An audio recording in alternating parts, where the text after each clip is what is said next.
Lesson number 2, learn how to turn bad luck into good luck.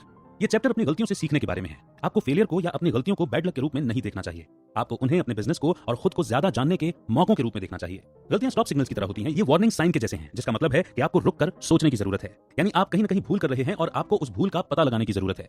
ये हमें कुछ नया सीखने का मौका देती है। इसलिए अगर अगली बार आप फेल होते हैं तो निराश मत होइए। आपको बस रुक कर सोचने की जरूरत है। आपको गुस्सा और दोष देने की फीलिंग्स को साइड में रखना होगा।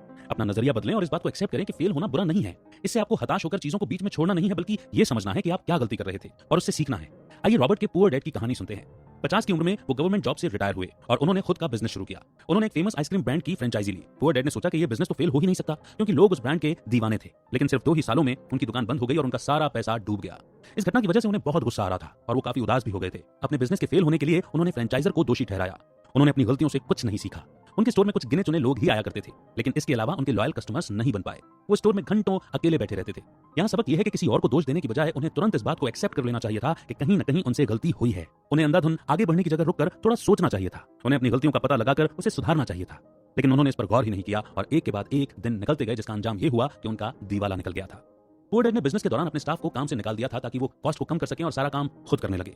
इसके बाद उनका अपने बिजनेस पार्टनर से झगड़ा हुआ। उन्होंने एक लॉयर की मदद से फ्रेंचाइजर पर केस कर दिया।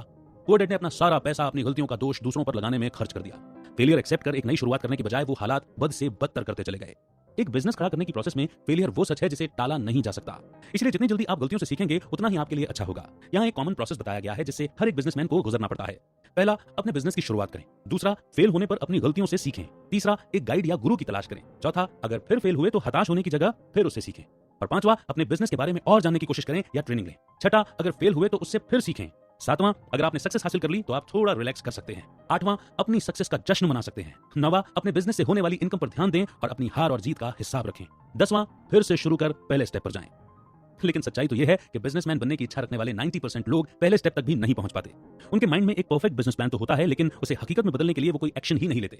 इसे एनालिसिस पैरालिसिस कहा जाता है। यहाँ ये सबक सीखने को मिलता है कि जब तक आप कोशिश नहीं करेंगे तब तक आप जान ही नहीं पाएंगे।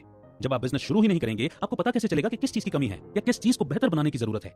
जब तक आपके पास सीखने के लिए कोई बिजनेस नहीं होगा, आप बिजनेसमैन नहीं बन सकते।